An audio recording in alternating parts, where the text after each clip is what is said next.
Oh, there we go. All right, there we go. We're live. All right. So, Where do I look, by the way? I think just at us. Just at you? Okay. Yeah, I don't look unfortunately, that way? like these ugly Mugs. Yeah. So when you were starting the Financial Revolutionist, did you ever think that you would make your way onto the Meat Mafia podcast? Did that ever cross your mind? Let me tell you something. When I was graduating college, when I was graduating business school, when I was getting married, I never would have thought under any of those circumstances either that I would be on the Meat Mafia podcast. And here we are. Yeah. I had to do the stupid mafia impersonation. In the hands. Just had to get it out of the way early. Oh, yeah. Well, you're a Northeast guy, so it works out perfectly. But Greg, we're so appreciative of you taking the time while you're in Austin to be here.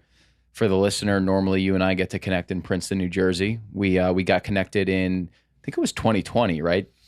Sounds about right. You had been in Princeton for a few months, which Yep. is where I'm from. And Yep. I was I got out of the city just because COVID had pretty much shut everything down.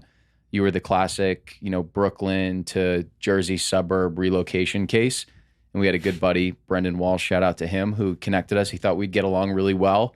We got coffee, and the rest has been history. And you've been an incredible friend, advisor, mentor to me.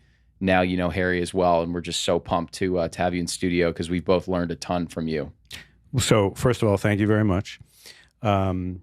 Secondly, yes, I was the epitome of the COVID cliche. Mm-hmm. And what I didn't appreciate was just how weird and wonderful a town Princeton is. And I'm sure not that many people make any type of connection between Austin and Princeton. Mm-hmm. It's probably the first time ever.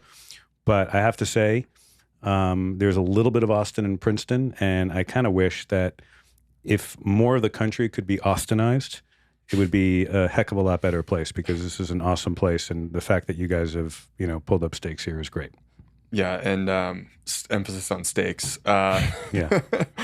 Well, we had the great fortune of actually eating dinner together last night, and I think it was like a nice little precursor to this conversation. Totally. Just so many things that we're excited to talk about. But I think just for the listener's perspective, where should we start with this story? I think maybe your early part of your career. I think a lot of the value that we're hoping to get out of the conversation is just the way you've navigated your career and just been able to dabble in a few different things and learn so much along the way and come across so many cool people. It's a really inspiring story. So I think maybe if you could just tell that would be fantastic. Sure. Thank you. I think the way that I have described my own career is that I've had 5 careers.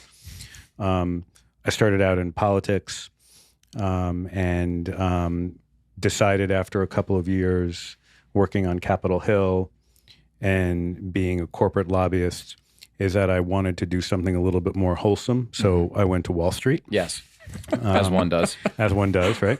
And I spent 13 years on Wall Street. I took a brief hiatus to spend a year doing crisis consulting during a period of time where we had a number of high-profile blow-ups like WorldCom and Tyco, some of these names that, essentially were Enron, that were just essentially making up their financials. So I worked with those companies, back to Wall Street, and worked my entire career.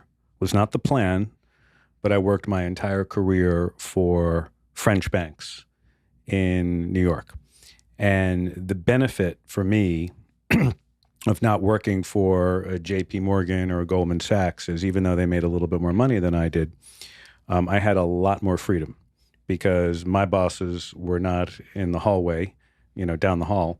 My bosses were an ocean away. Mm. And while they used to come to New York a couple of times a year, and I would have to go to Paris a couple of times a year to kiss rings, it afforded me the opportunity to be an entrepreneur, or at least think entrepreneurially in a way that a lot of my peers from business school and the like, just didn't have that chance to do so because they were so much more tightly regulated. Mm.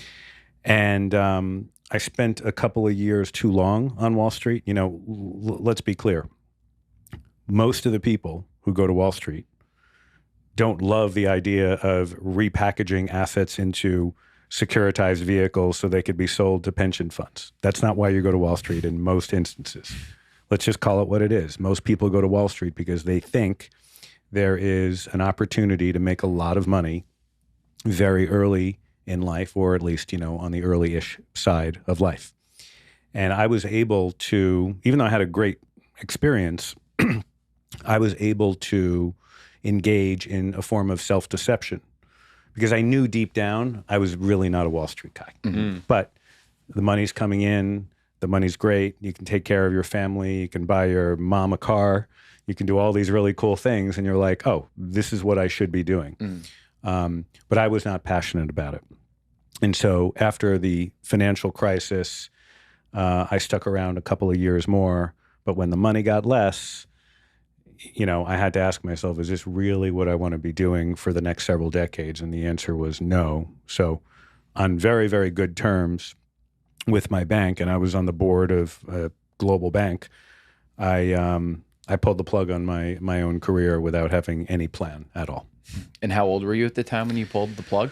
I want to say I was about 40, maybe a year younger or what have you. But yeah, it was definitely like the period where I should have been digging in theory, and getting more serious about, ascending the corporate ladder. I pulled the ripcord on myself because I just didn't feel it in my heart. What were some of the signals that you were listening to at that moment where it was like, okay, I actually need to make this decision instead of just, maybe letting another year or two slip by where, you pocket a few more bonuses and things start to look a little rosier? I mean, this is true for me during that period of time, and true for me during every period, since then in my life. And I think it is a great signal for everybody. If you are not excited about Monday, you've got an issue. Like, I always ask myself on Monday morning, am I excited about my week or am I dreading my week? Monday should be the best day of your week because you love what you do, and therefore you're looking forward to the next several days of doing it. If you are bummed out about Mondays, you have to ask yourself, are you in the right seat? Are you doing the right thing? When you decide to pull the ripcord, are your girls born at that point yet? They're babies. And had I not had an amazing wife who was like, okay, let's see, we have 2 young children, and she was earning a decent amount of money, but not a crazy amount of money. But you're not happy, and we're not getting any younger. So yeah, you have no plan? Yeah, this is a good time to pull the ripcord. So she was totally supportive of it, and I'm forever grateful to her for it. So it was a relatively good or easy-ish conversation? That happened over time. Like I feel the decision to leave the corporate track, which I should have done at 35, 36, but instead did, a couple of years later, happens over time with most people, right? Because if you have a nice job, your parents are pleased with the fact that you're earning good money, you maybe are thinking about settling down, or maybe you have settled down, maybe you've had the kid, maybe you haven't yet. It is the respectable thing to do. Society very much encourages you to stay the course and be a corporate cog. And the reality is, and you guys obviously know a little something about this, for most people, they were not meant to live out their lives as a corporate person. Some people do it anyway, but I don't think most people were meant to do it. And then the other thing, and this is much more true today than it was when I was, facing that decision, the pathway to wealth through the corporate game is getting narrower and narrower. And AI is certainly not going to be helping that pathway get any wider. Right. So, for me, I kind of felt like it was the right decision from the standpoint of what was in my heart. But I also was beginning to feel like maybe I've sort of topped out at where I'm going to be able to go. And so for all of those reasons, plus the fact that, we had lived beneath our means for years, and that is like, let me tell you guys right now, like, if you do not live beneath your means when you're earning good money in the corporate track, you are doing yourself a huge disservice in life. Right. So I was fortunate enough to live way beneath my means, and that gave me the flexibility to say, again, without a plan, I'm going to pull the plug. What were some of the early signs when you were 35? Was there a moment or was there something that spoke to you, or it was like, okay, this is like the first instance of me realizing that I'm not on the right path? When you look around and see the people who have achieved more success than you have, and you say, would I want their lives, or would I want their sort of corporate life? I kept on saying to myself, for me, joining a golf club, moving to the burbs, and, essentially doing all of the things that, the folks who were in my seat 5 years earlier were doing, like, it just didn't appeal to me, right? So one of the things that, we're going to hopefully slaughter some sacred cows today, if you guys don't mind. We need to. Okay, let's slaughter some sacred cows here. No disrespect to Business Insider or any of these other publications that you stumble across on Twitter or whatever. They say, don't compare yourselves to other people, right? Follow your own course. Don't worry about benchmarking your success next to somebody else, because if you do, you're going to only feel badly about yourself, et cetera, et cetera. The reality is most people need an ass kicking. Most people need a way to force decisions, right? A force function. And for me, looking around at other people, particularly people who had achieved more success, was a wonderful way to provoke me to say, do I want their lives? And in some instances, sure, you would have a little pang of jealousy because of one reason or another. But benchmarking myself against other people, actually comparing myself against other people, was an incredibly important thing for me to do to ultimately realize I needed to jump tracks. But you're saying that comparison for you is more so a way to realize, okay, these are where people are at the next level. I don't necessarily want that life. Is that what you're saying? Is that why comparison is helpful? Part of that, but let's say I did stumble across somebody who was just kicking my butt in every way, shape, or form. Went to business school with me, same class, is doing a lot better than me. That kind of acknowledgement helps you get better if you're truly motivated. Because, to my way of thinking, when you don't benchmark yourself against people who are super high performers, it is very, very easy to get lazy and to get comfortable. And when you're in your 30s, there is absolutely no excuse why you should be comfortable. You should not allow yourself comfort.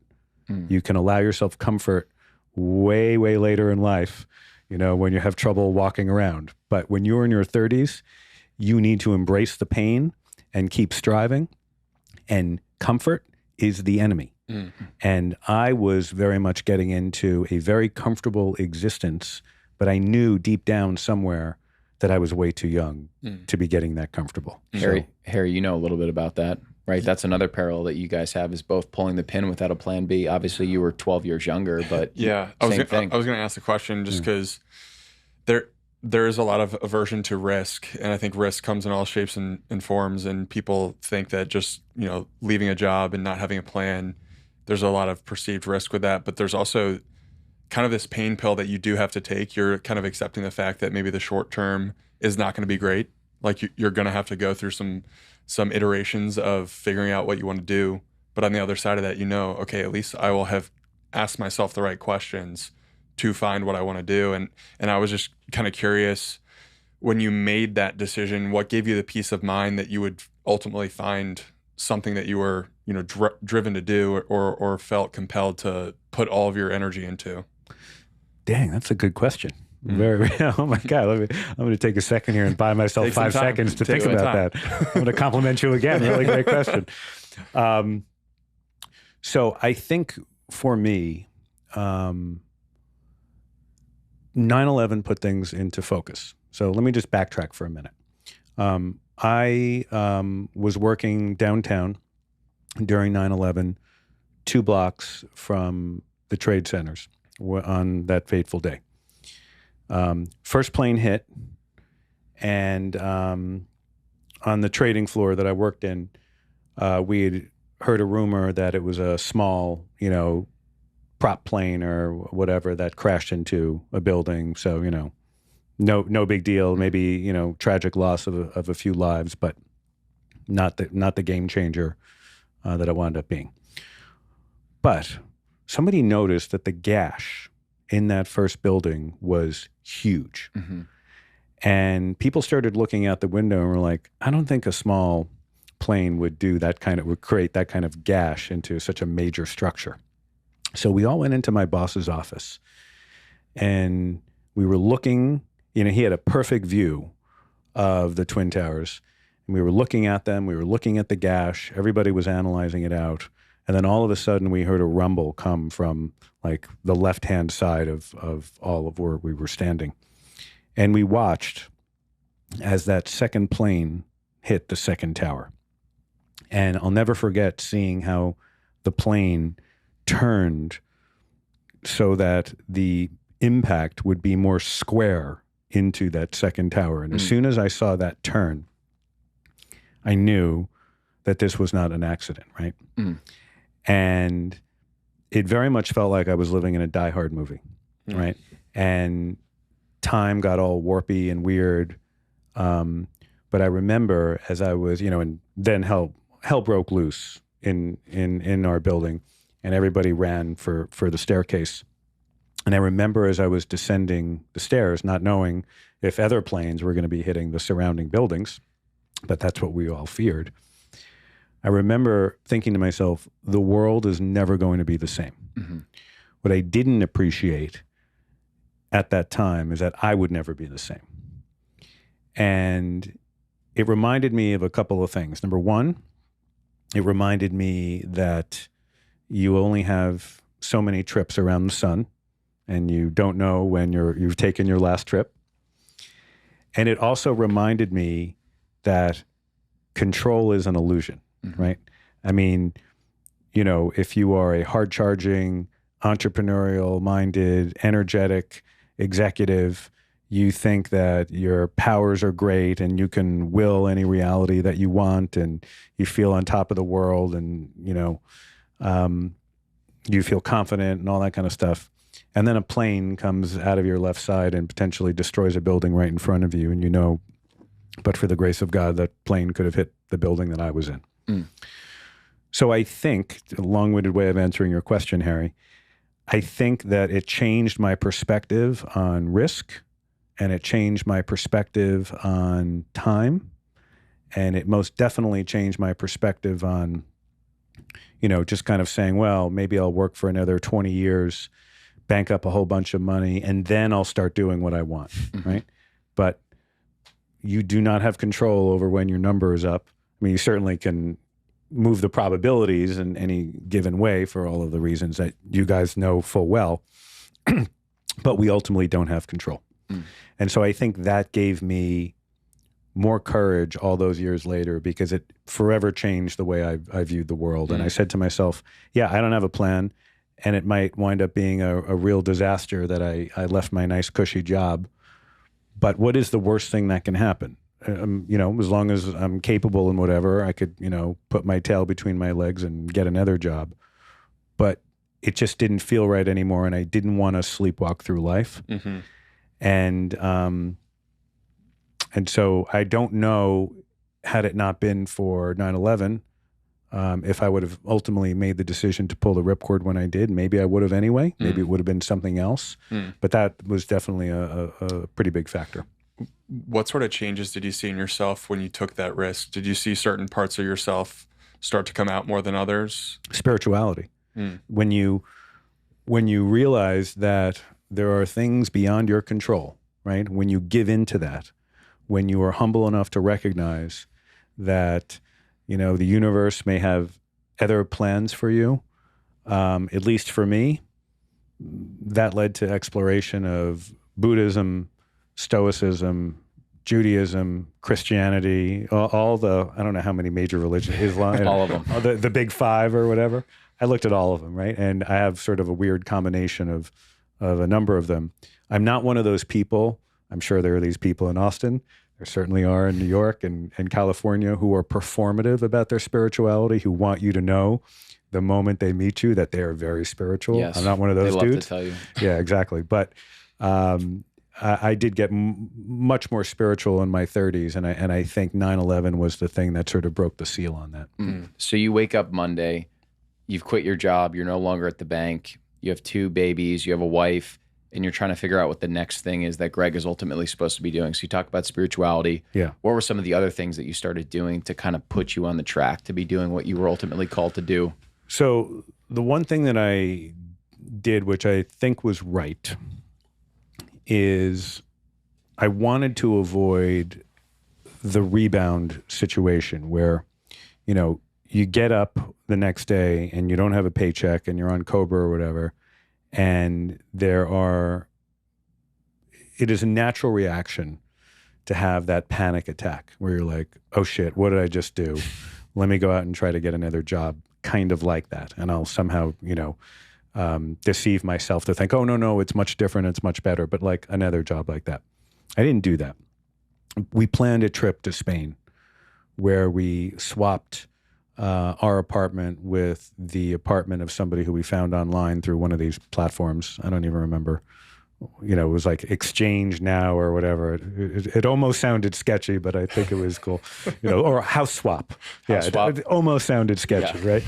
But we did enough research, and we spent a bunch of months in Spain, and that was sort of like, when like you have sushi, you take a piece of ginger between each bite to kind of clear the palate. Mm-hmm. For me, Spain was my palate, cleanse that got me to clear my head and out of our day-to-day. You want to take yourself out of the day-to-day. Otherwise, the original factory settings that people have when they're in the corporate world for a while will ultimately kick in. You hear these, very sad stories of dudes who, they get laid off or they're not working for one reason or another, and then they go to the Starbucks, but they still have their suit on and whatever. Like that's the sort of original factory settings taking over for people. So I knew I needed to avoid that. So we went off to Spain for a whole bunch of months. So you intentionally created that buffer period for yourself. Yes. Is there anything else about travel that's brought value into your life when it comes to business? Because I do think travel is one of those things where it creates a perspective shift, paradigm shift that you can then like reincorporate into your day-to-day life when you bring it back. I mean, so many, it's hard to even, count them all. But the one thing I would say is that as I have gotten older, I have become more humble about how difficult it is to build a business, have a creative idea. I managed to do some of it, but I'm very humble to the prospect of it. And when you're in your own country and you speak the language natively and all of the signals people give, you very much feel at command on sort of your day-to-day life. But when you go to a country where you are at a disadvantage, right, and you don't speak the language fully, it is a wonderful reminder for you to stay humble. And I don't speak Spanish particularly well, and all the other countries I've traveled to, Japan being one of the more memorable ones, and Africa as well. It makes you both feel incredibly lucky, by the way, that you're an American, you were born here, but at the same time very humble, or at least it did for me. And so travel is most definitely something that I would encourage people do when they can, but especially if they want to make sure that they don't allow the original factory settings to kick in after they make a major life decision. It's good to cleanse the palate. It sounds like you have a different approach to travel than a lot of people, where you actually lived in that country in Spain for a longer period of time, which I think is a different experience than just, going and taking pictures at all the famous buildings and then getting out of there. Yeah. I mean, honestly, like, how many churches can you see on a trip? like we're all supposed to love and appreciate the 8th church that you see. Right. But most people are engaging in performative tourism, where they pretend to be really inspired by something. And no disrespect, there's some amazing churches out there, but it for me, travel gets back to my aversion to comfort. When you stay at a 5-star hotel and you go to all of the usual places that everybody else has gone to, you're not really experiencing that country. What you are experiencing is an Americanized version of that country, right? You're being handed an experience that feels just different enough to make you feel like you're truly in Italy or wherever, Spain. But the reality is, it's, more often than not, it's an American hotel. The tour guides speak perfect English. Most of the tourists who go to many of the places in Europe are American. Like, you're basically in a derivative of America when you do that. So yes, big fan of Airbnbs when you can. Apartment swapping, if you can do it, is great. But really getting to know a country requires discomfort, and a lot of people prefer comfort. But I don't think you grow as much when you have comfort surrounding you at all times. Well, I think Bourdain's ethos was, don't be a tourist, try and embed yourself as a local as closely as possible to that as you can get. The late great Anthony Bourdain was totally right on that. Yeah. Gregg, where does the chapter with your mom take place, of you choosing to live with her and take care of her? Because when you told me that story a year ago, it was just incredibly impactful and inspiring to me. Harry doesn't know this story. Yeah. So I was very close with my mom, and my mom, couldn't have been more excited when I moved back to New York after grad school, and was a, easy car ride away from her. And my mom was afflicted with rheumatoid arthritis when I believe she was in her late 30s. So her hands were just mangled, like disfigured for most of my, adult life. And, she also had a lot of trouble walking for any extensive amount of time or whatever, but she always had an amazing attitude. And I was always very, not only close to her, but I admired the spirit with which she handled her RA. And a few years before she got sick, I woke up one morning with incredible joint pain. And I was like, oh my God, what's this all about? And that joint pain proceeded to travel through my body over the course of the next few weeks. And if you know anything about rheumatoid arthritis, it is a traveling form of arthritis. It ultimately does disfigure the hands and feet, but it attacks a different part of you every day. So I kept on hoping that this would go away, and it didn't. And so I ultimately went to a rheumatologist, expecting the worst. I thought the rheumatologist was going to tell me, of course, that I had RA as well. So it turns out I had something called parvovirus, which you can get in upstate New York. It's like a tick-formed virus that essentially mimics the characteristics of RA, but it goes away and it never comes back again, and it's all good. But what it did was bring me, even though I didn't even tell my mom about it, it brought me even closer to her, because I very much felt like what her day-to-day life was.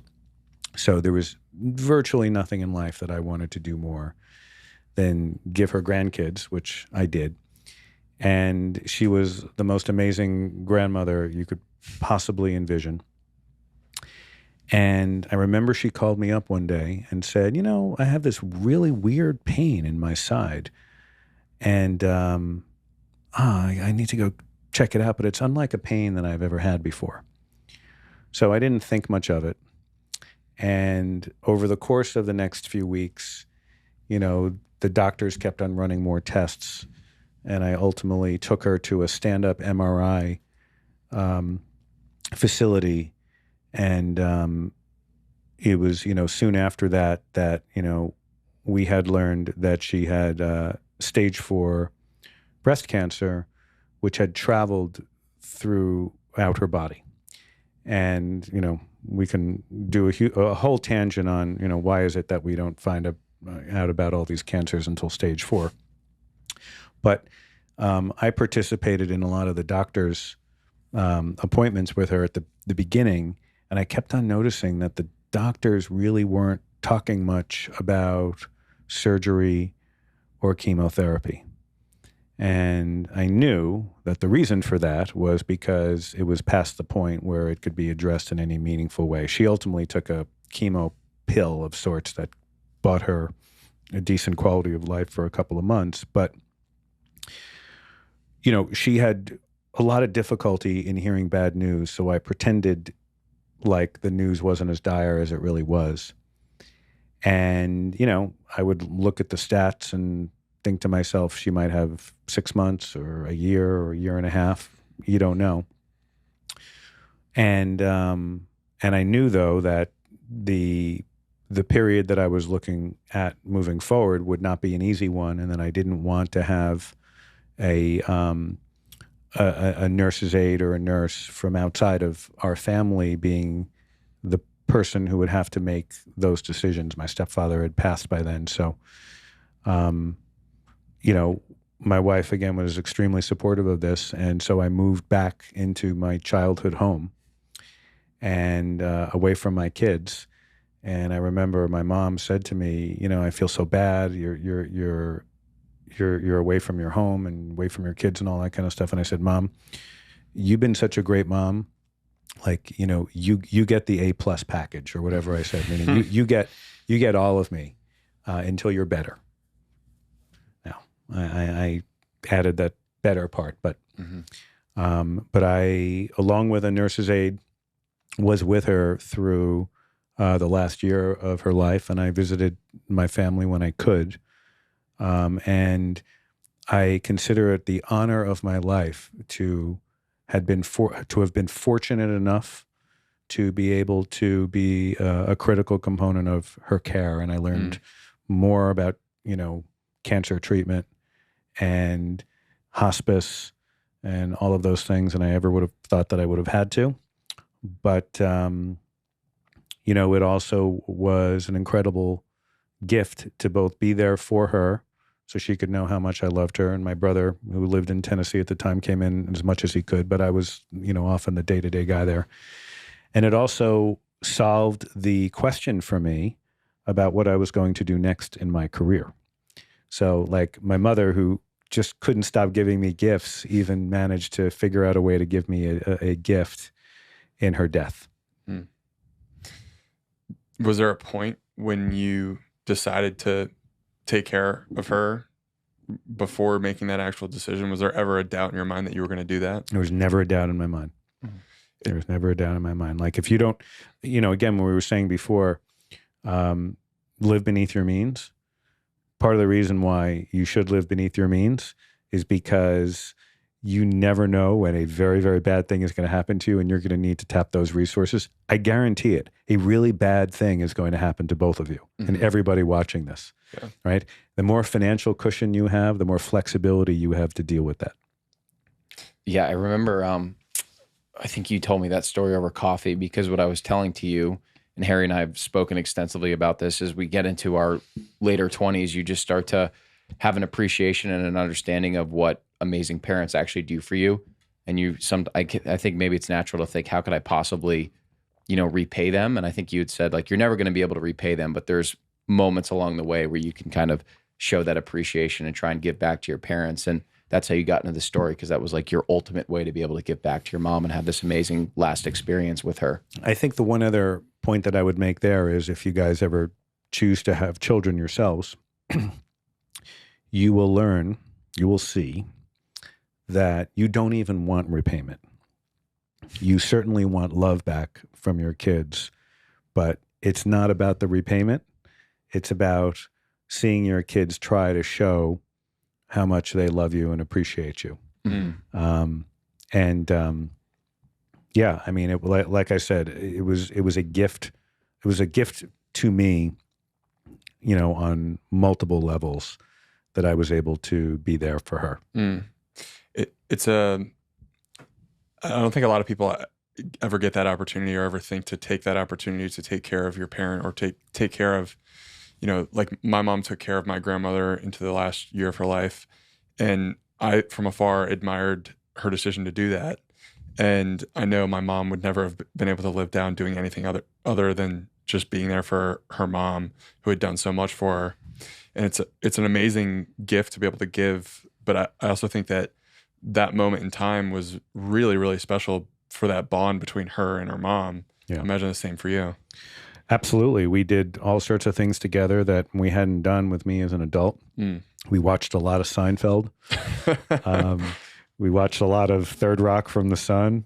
And we talked a lot, right? And when you think about being in the heart of your life and you're striving and you're working, most of the time you don't have time to, go back to your childhood bedroom and hang out with mom or dad like that. Was it true? Was that the period of time where you kind of started developing your writing chops, and that was kind of the birth or the origins of Financial Revolutionist in a way? And that was definitely the birth of it. And that's why I said to you, my mom, just being the incredibly giving person that she was, figured out a way to give one more last gift to me, because I was out of banking by then, right? And I was sort of doing some consulting work and advisory work, but didn't really know what the next, chapter was for me. When she got sick, and I moved home, I did have a fair bit of time on my hands because she slept a lot. And so because I had taken an interest already in fintech by that point, what I started doing was writing a newsletter about everything that I was seeing in fintech. And because I had no commercial interest in mind at the time, I was really doing this as a sanity check for myself. I let my opinions rip. And my opinions were, I think, differentiated from the way in which the burgeoning fintech media space, it was a small niche at the time, but it was growing because fintech was getting very hot, right? It used to be a couple of years before then, if you were like, I'm interested in fintech, they would say, technology from Finland. Why? What's going on? Like Nokia is amazing, right? Or maybe that's Norway. It's awesome. Ericsson or whatever. But then all of a sudden, fintech became a thing. And all the major publications, tech publications that is, and some of the fintech media outlets that cropped up were all like complete rah-rah rags, right? That just wanted to say everything's amazing. Look out, JP Morgan, you're going to be declaring bankruptcy in 24 months. Such and such a startup is going to take over the world. And I was like, this innovation's really cool, but that's a lot of bullshit, right? So I called balls and strikes. And at first, I got a couple of friends to read this newsletter, and then they sent it to a couple of friends, and it snowballed completely organically from there. And after my mom passed, I realized that I had lightning in a bottle with the number of new subscribers that were signing up to get my opinions on the news. And so if you're just curating the news, let me just, for anyone, listening or watching that is curating the news out there and trying to put out a newsletter based upon curation, stop, right? It is too easy, particularly in the age of AI and the like, it is too easy to curate, and you're never going to out-curate to the point where what you have written and what you are writing is so much better than all the other curation vehicles out there. You have to take a point of view, right? You are not the New York Times. You are not, the facts and only the facts. And I took a very distinctive point of view, and I called out a lot of nonsense. I praised the things that I thought were, worthy of praise and that had real legs to them. And so I built a distribution list and a base of readers that knew they were going to get the straight story from me. So every week it was like, oh my God, what's Gregg going to say this week, right? And that was the basis of what became a media company called the Financial Revolutionist. What was the timeline on that from when you started to when you realized, hey, I have something here. I have lightning in the bottle? I think it was, I want to say 6 months. Oh, wow. Yeah. At first it was like crickets, right? So the first 2 months, nothing. And then very, very, slowly, all of a sudden, people started saying, hey, by the way, I thought what you wrote was interesting or was really funny. are you having an event or anything where, we can learn more about your views on fintech and Wall Street and whatever? And I was like, event? No, we don't have an event coming up. But I slowly started seeing that people were engaging with me as well, reaching out to me, very much like I know folks reach out to you and say, I love what you guys are doing. Thank you. I was starting to get that as well. And so it was nevertheless like sort of jumping off the cliff where you're like, all right, I'm going to make this the thing, as opposed to, well, I'm doing this right now because my mom is sick. And as soon as my mom, as soon as I'm sort of back into my life in New York, well, then I'll do a serious job again. Like, no, I'm going to become a media entrepreneur. And I learned, as I'm sure you guys have learned as well, you can build an amazing company as a media entrepreneur, but it is really, really, really tough because, there's something magical about the way software scales and the degree to which people have been conditioned to pay for software. Mm-hmm. People have been conditioned not to pay for content. Information to a great extent wants to be free.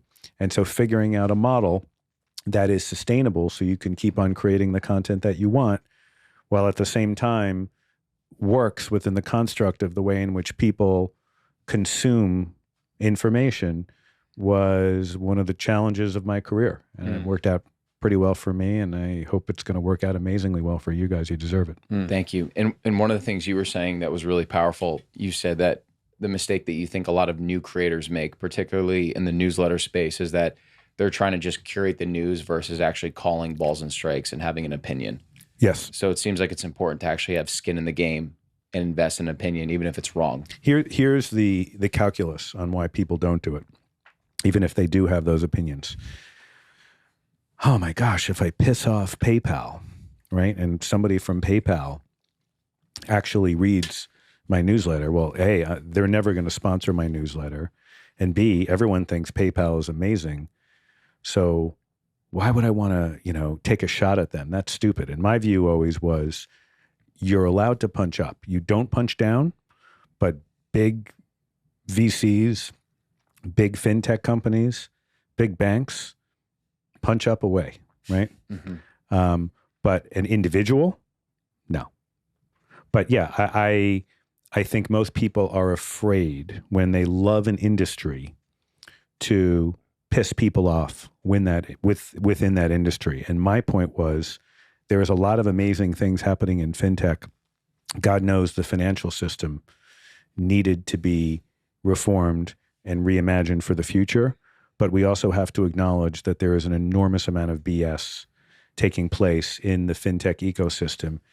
And if you don't call it out, you are not helping the sector's development in the long run. Mm-hmm. You are freebasing Kool-Aid right into your veins. Mm-hmm. And we all know that when the high wears off, it gets ugly. So I was nobody asked me to do this, but I sort of viewed myself as a person who wanted to deliver tough medicine to an industry that didn't have many people doing that. It's what I do now with my coaching and everything, like provoking people by telling them the truth, even when they don't want to hear it, is hard because you often look like a killjoy.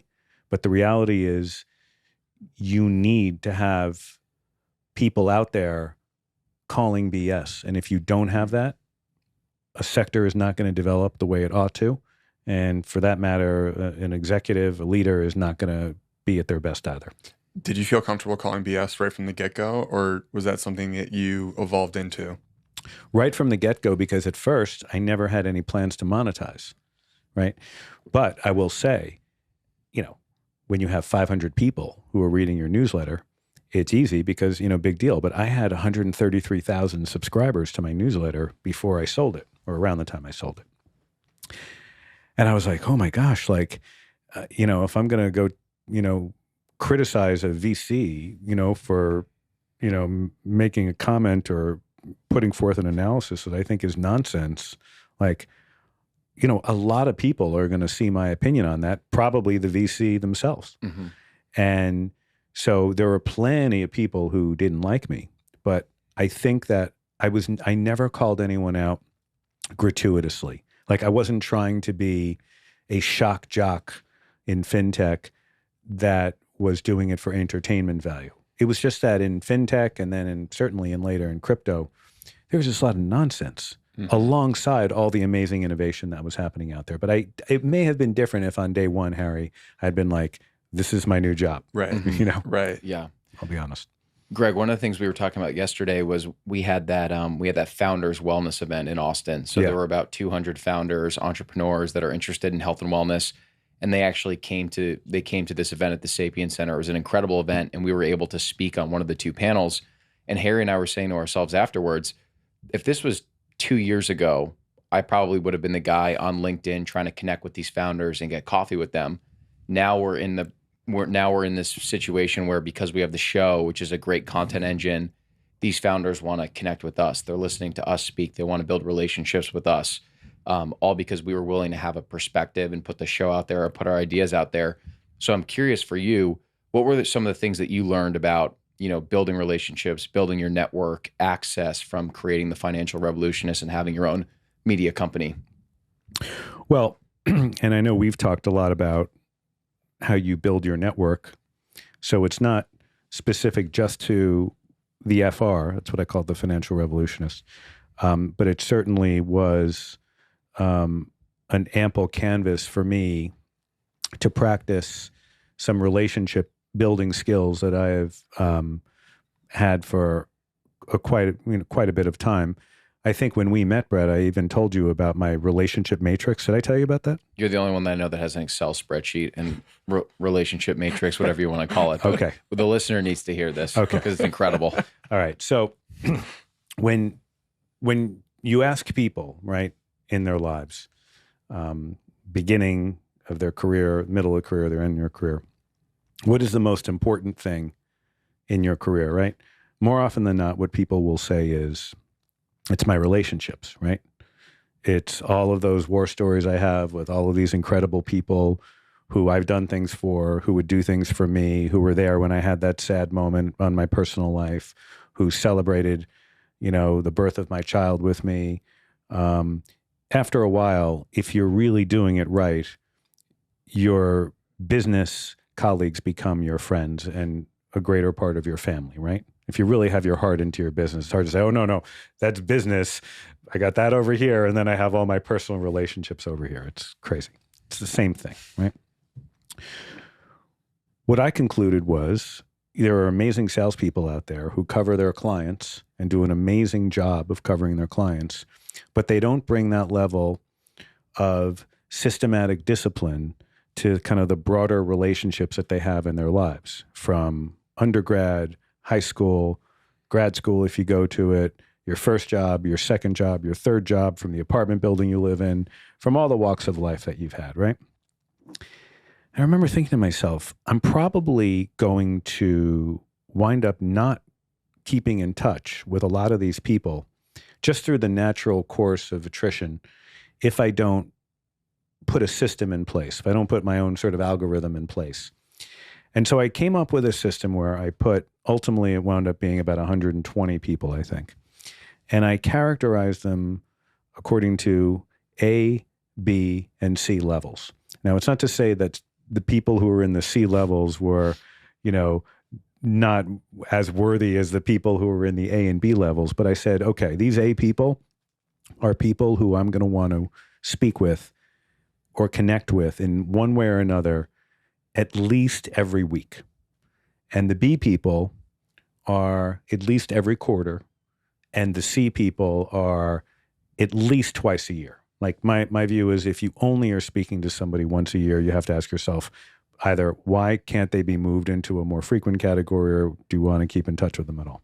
So I had these three categories, and I would maintain a discipline where each week I would look to see how I'm performing against my requirements of my A's and B's and C's. And occasionally I would move a few more B's into the C's. Occasionally somebody would leapfrog up from a C to an A for any number of reasons. But I really wanted to make sure that I didn't let anyone fall through the cracks. Mm. And it wasn't about, well, if I do this for them, I know I'm going to get something back. It's not about that. It's about making sure that people just don't fall away by accident. Like the worst thing in the world to have happen is if you bump into somebody who you haven't seen in 8 years and you're like, hey, why didn't we keep in touch? And the other person's like, I don't know. We each like each other and we have a lot of fun when we speak together. Right. So I wanted to utilize the gift of these people on this spreadsheet to make sure that they would always stay in my life. And I would add people in, and sometimes I'd start them out at a B, and we'd see if they were going to trial period and go up to the A or the C. But I can't tell you, by maintaining that discipline, I can't tell you how many amazing things have happened to me professionally and personally that I don't think would have happened otherwise. Because, I get introduced to, we got introduced, Brett, right? Yes. Is Brett on your list? He is. Yeah, and you were on my list too now, by the way. Hopefully in the A column. Yeah. Absolutely. You people think of you more if you are top of mind for them, because they know you're reaching out to them and you're showing them that you care, and you're sending them an article, you're shooting an email, you're sending, a sort of a funny thing that you've seen on Twitter. It matters. It doesn't matter in the short term, though. It matters in the long term.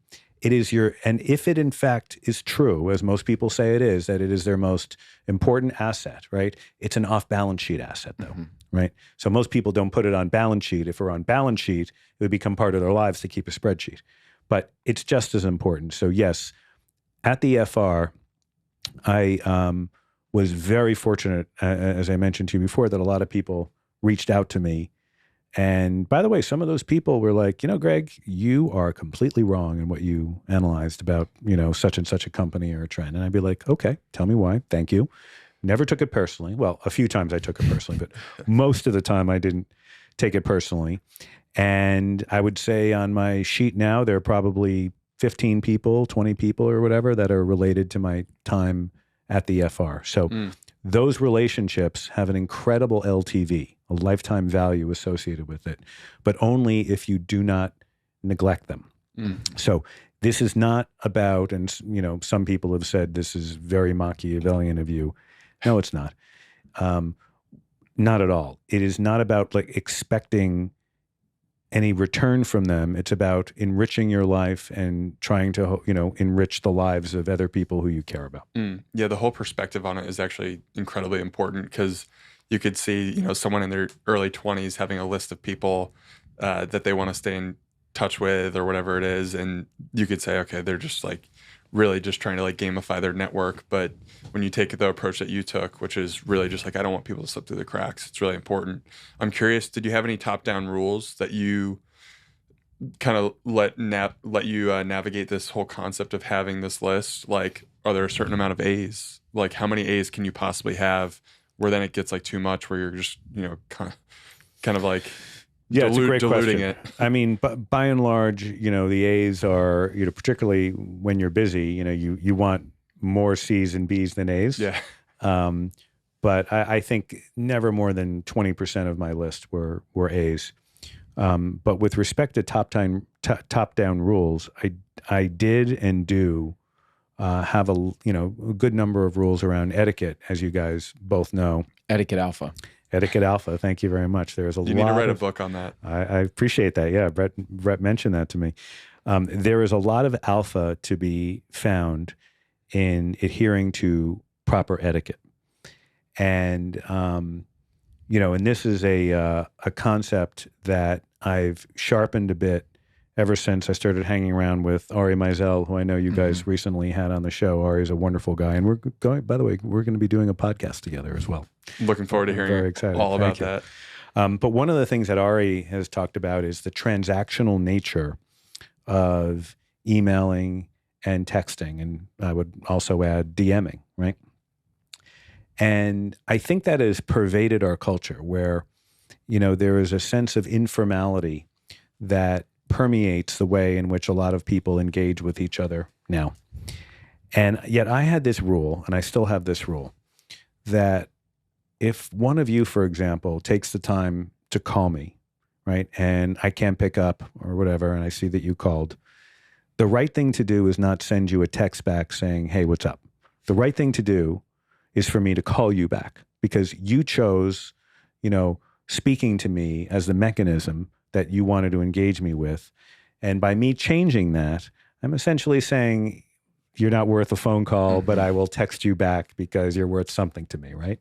So I believe that you can always elevate up, whereas if you text me, it's perfectly appropriate for me to call you.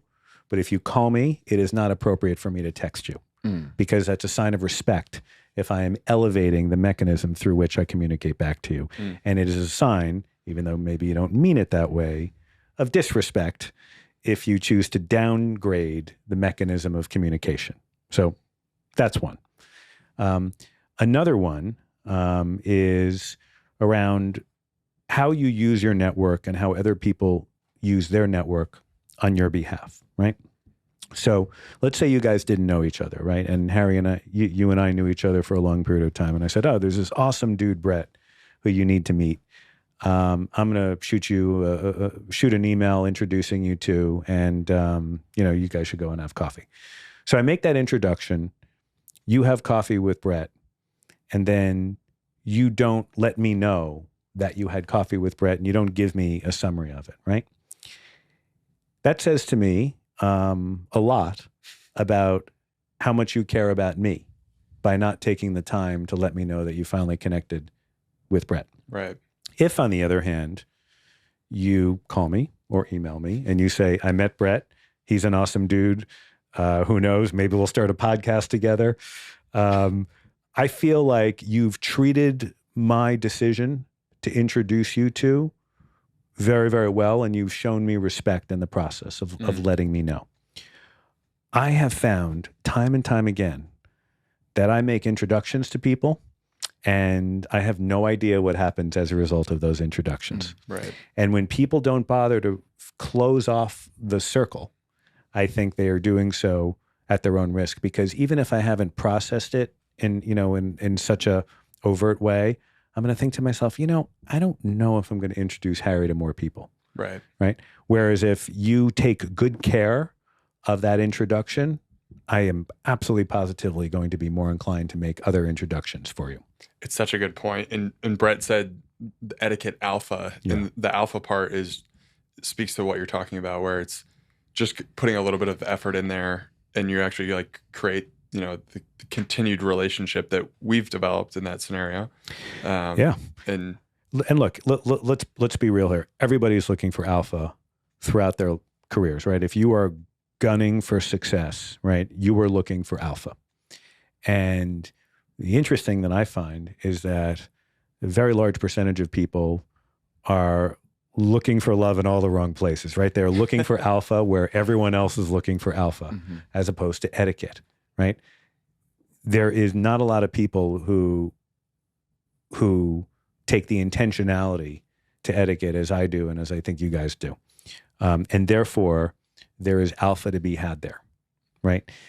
Most of the time, the alpha is not hiding so much as people are not thinking in as creative a way as they could be around where to find it. But alpha is everywhere. You just got to find it. Gregg, talk to us about the power and pain that comes from the handwritten note.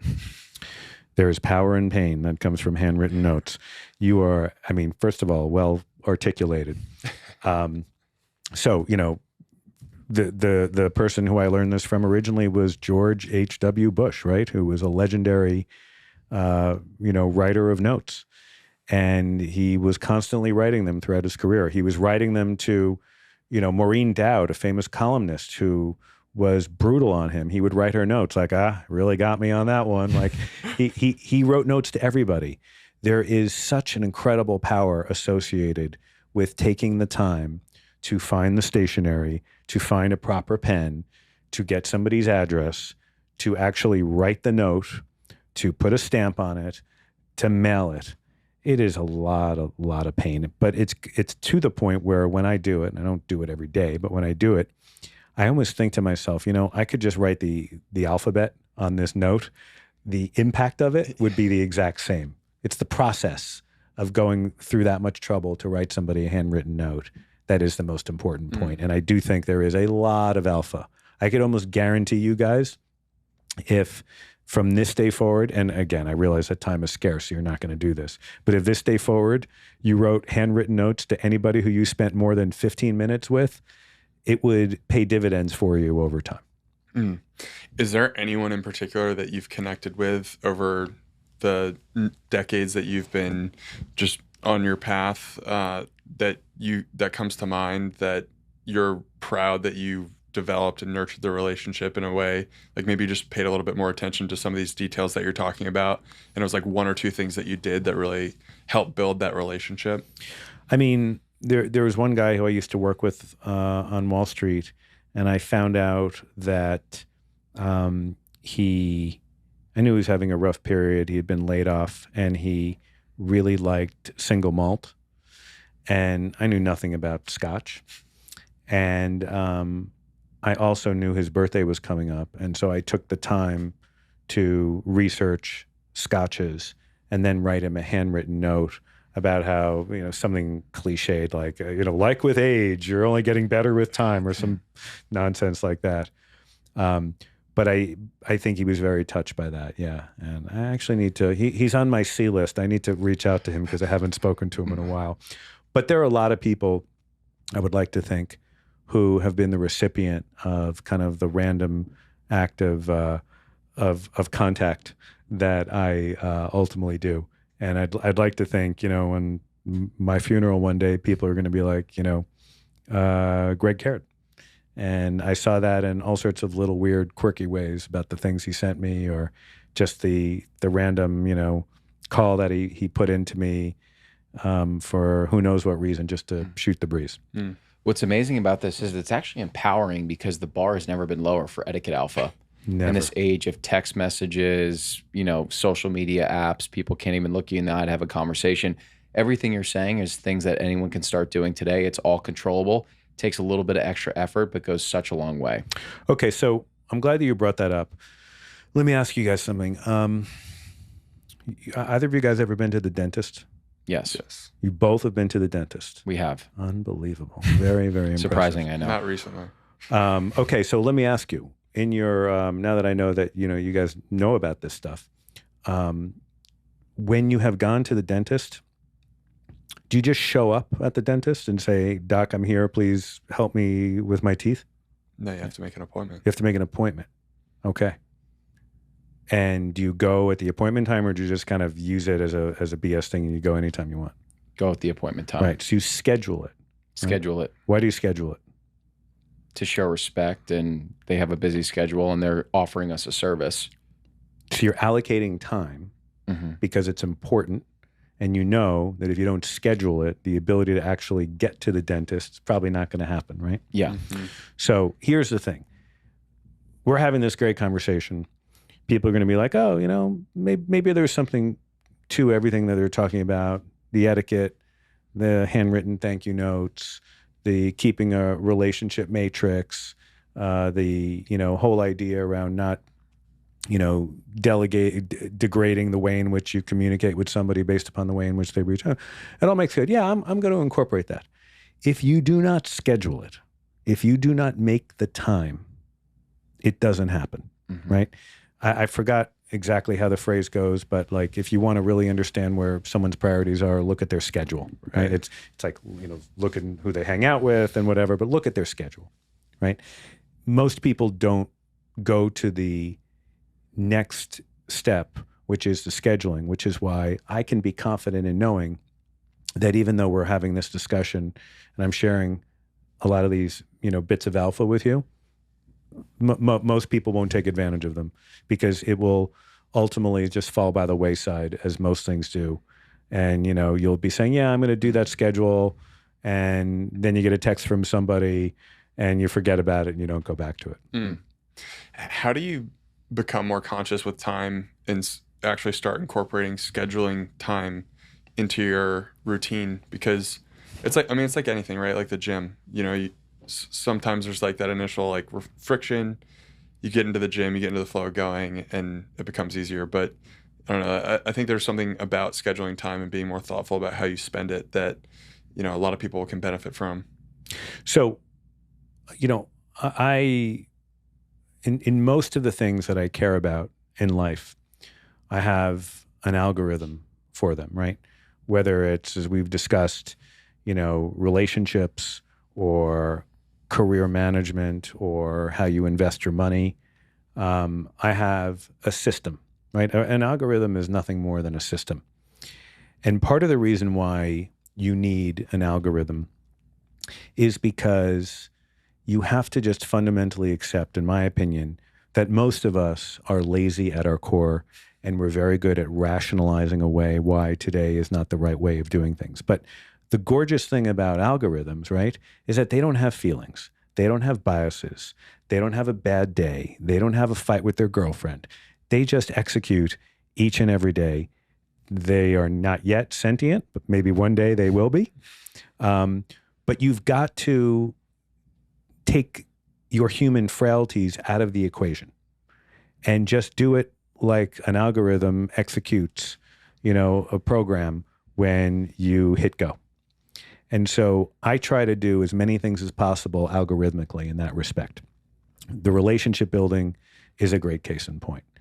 If I allow myself, by virtue of some nonsense reasons, to not follow it, I know that it's just a slippery slope into being just like everybody else. And I don't want to be like everybody else, right? I want to be a high performer in every aspect of my life that I care about. So, I always joke about how, I'm rooting for the bots. Like I'm rooting for the robot overlords. Yeah. And part of the reason why is if you just think about so many things in our world that, and I don't want to talk politics, but like when you just think about kind of the broader state of the world now, we have a massive amount of debt. We are clearly not taking care of our environment. We're not taking care of our food system like we should. The list goes on. And it's not because people aren't well-intentioned. I believe that, by and large, people are well-intentioned. It's that people are fundamentally lazy and we have our human biases. And ultimately, other things seem at the moment more important than executing on the algorithm. And, I do this thing when I coach CEOs. CEOs oftentimes, more often than not, they are presented with headaches, right? And headaches suck, right? So what often happens is you say, the CEO will say, "Oh, I can't deal with this issue anymore." And then someone says, "You know what? Why don't we just set up a new committee, right, to deal with this issue?" And the CEO says, "Wow, it's a solution, right? That's great. I got a solution. Boom. All right, from now on, we're going to have a committee to deal with such and such a problem." And then the CEO can go off and have lunch and get a turkey sandwich. So I refer to this as the turkey sandwichification of problems. People want convenient, faux solutions to problems just so they can put it off for another day. Okay? It's the same thing with what we're talking about here. When you create, opportunities for you to rationalize away the things that you need to do, you're smart. The people that listen to the show are smart. You will most definitely figure out very compelling ways to not do the hard stuff, the painful stuff that you need to do in order to optimize your life. I love that. And speaking of coaching CEOs, I know that as an executive coach, you work with a number of men in their 30s, but you're not just advising them on ways to navigate their professional career. You're talking to them about finances, spirituality, the physical, a really broad array of topics. So I'd love to squeeze out some of the secret sauce that you have as an executive coach, and maybe for the listener, just pinpoint some other ways about their life that they should be thinking about things. Yeah, well, look, I mean, part of the reason why, by the way, I became an executive coach was I was consulting companies and interacted with the CEOs a lot. And I found myself increasingly spending time with them on their own shit rather than on the corporate stuff that they had to do.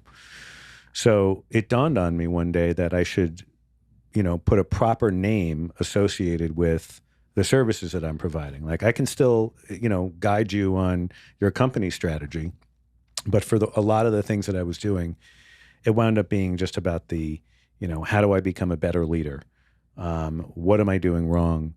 All of those kinds of things. So I've been doing it for a while now, officially, and have been doing it unofficially for even longer. And I do get a lot of folks, as you said, Brett, who are in their 30s, It skews more men than women, but I've also worked with some women as well. And, in many, many instances, I have to say, particularly if they are not yet at the point of being a CEO of their company, maybe they're number 2 or the number 3 person or whatever, one of the things I try to assure them is it probably makes sense for you to get off the corporate ladder and to become an entrepreneur, right? I am a big believer that in the future, even though if you were to look from the past, with the exception of real estate, corporations, as we've discussed earlier, have been marvelous ways in which for you to gain some real wealth in life, right? You go work at the right investment bank, right consulting firm, right S&P 500 company, and boom, you put in your dues, you catch a few breaks, you work hard, and there's a chance that you're going to do really well in life and be able to afford a lot of the things you want.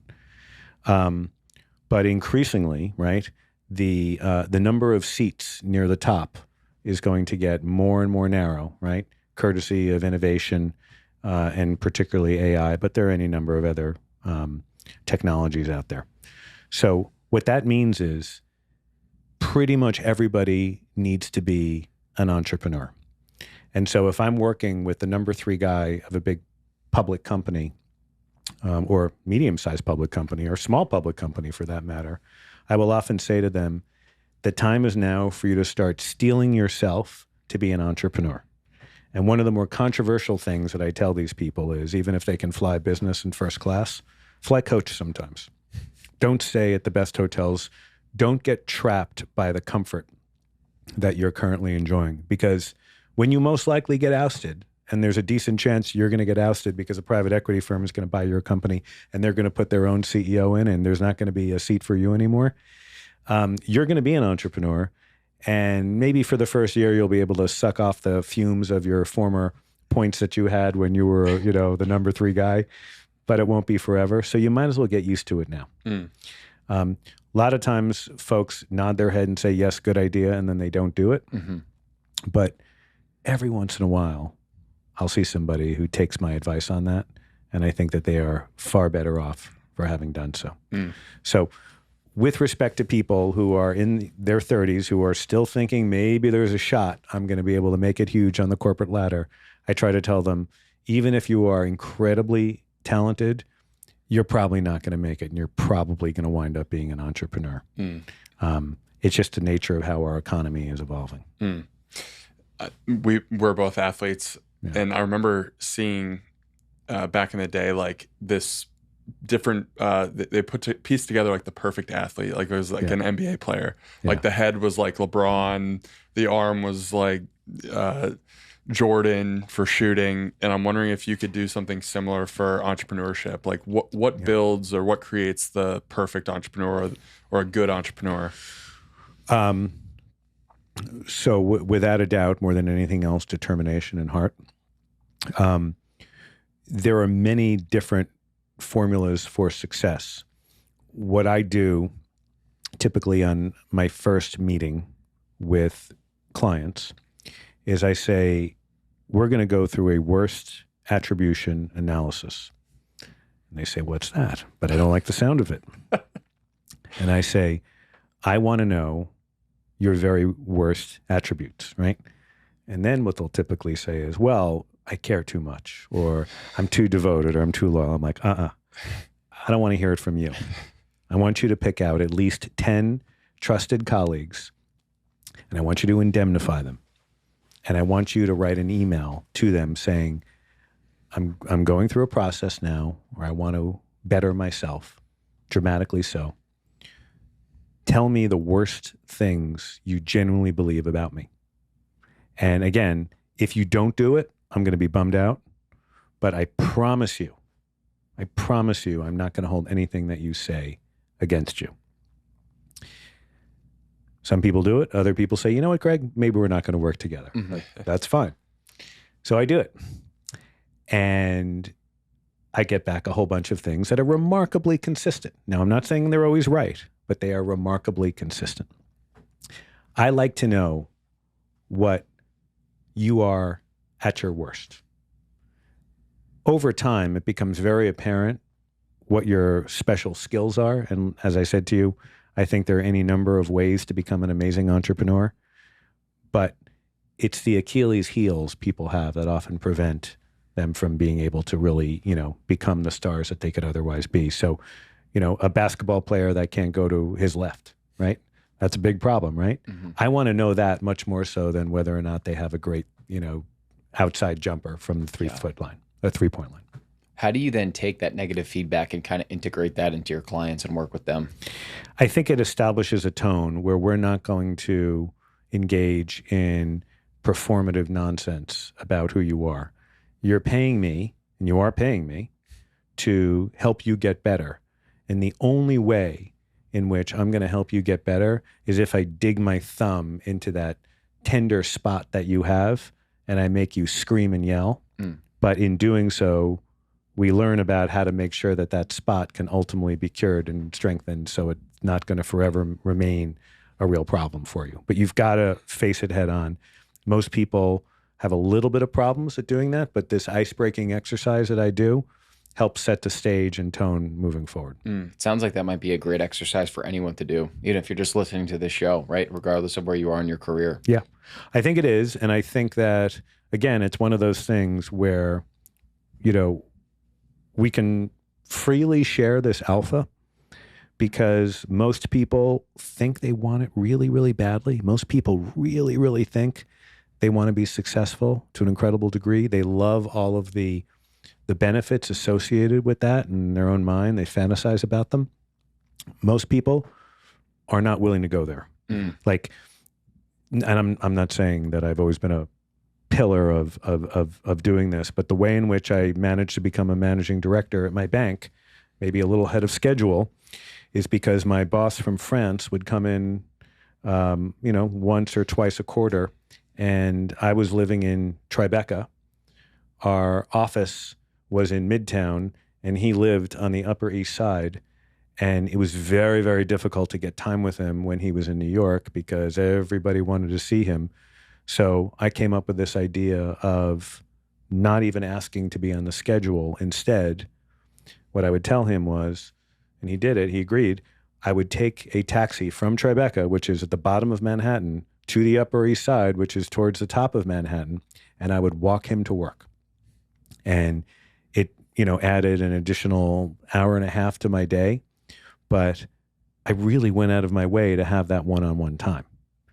And that was something that anyone else in the organization could have done, but nobody thought to do that. There was nothing brilliant about it. It was just wanting it more than other people. Most people say they want it really badly, but most people do all of the stuff that everyone else does. And yet somehow they expect alpha.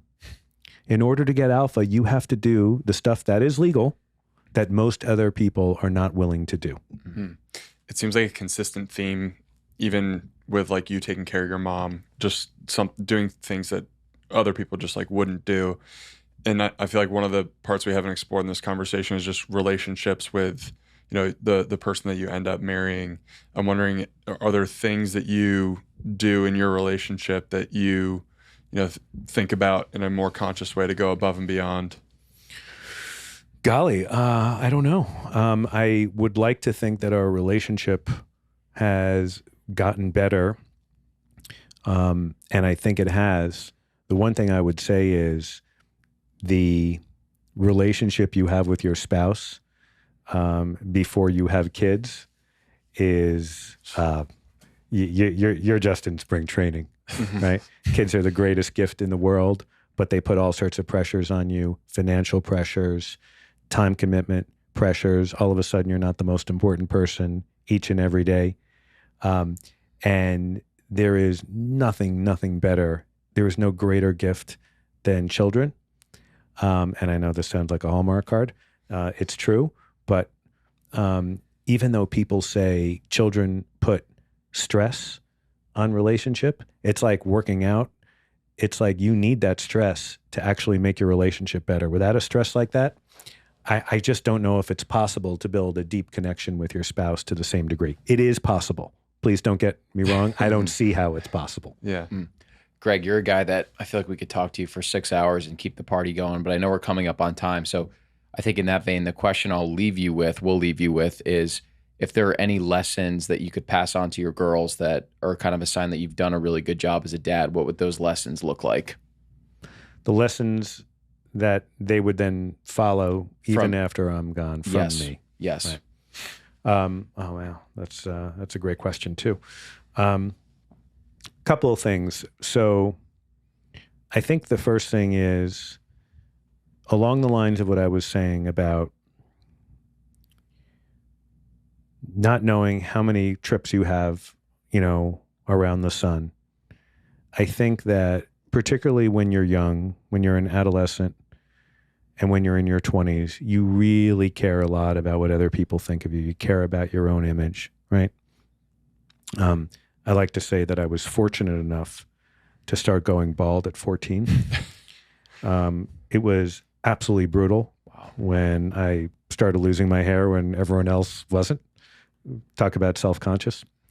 But I think it helped me recognize that at the end of the day, people are going to love you or not, find you attractive or not, for any number of reasons that have nothing to do with your superficial appearance. And my hope is that as my girls get older, they will recognize that, caring about how much, people supposedly like you and how much feedback you're getting on your Insta or whatever is really empty calories, is really meaningless, and that the things that matter come from within. So I hope that. I hope another thing that they learned from me is, and I had to spend a fair bit of my time in adulthood learning about this, is making peace with your enemies.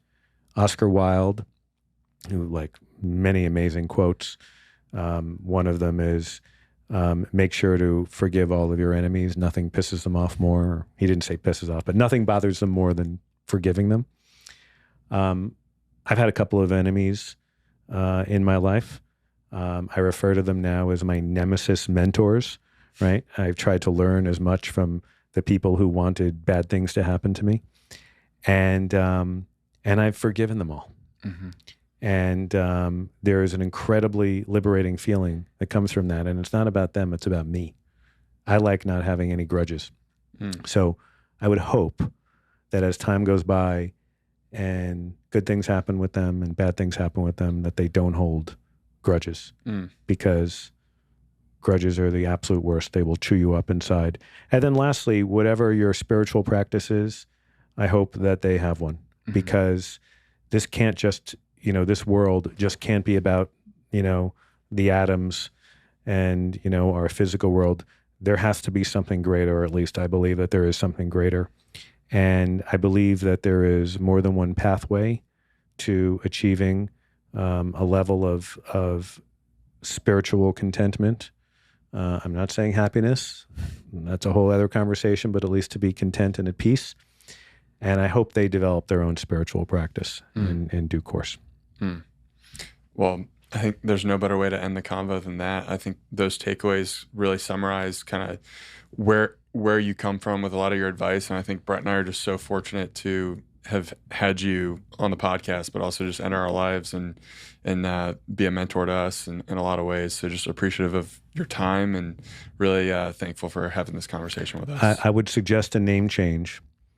I think you guys should be the Meat Mafia Menches, because you guys are both awesome menches. It was a great pleasure being here. You guys are both great. I'm proud to call both of you my friends. So thank you so much. Thanks, Greg. We'll see you for coffee in Princeton. You got it. End of June, baby. You got it. Thank you, sir. Boom. Cool. All right, let me hit this button. Wow, you guys asked great questions. That was awesome. That was really fun. So much value. You guys are really great at, what I'm really impressed by is, and I was looking for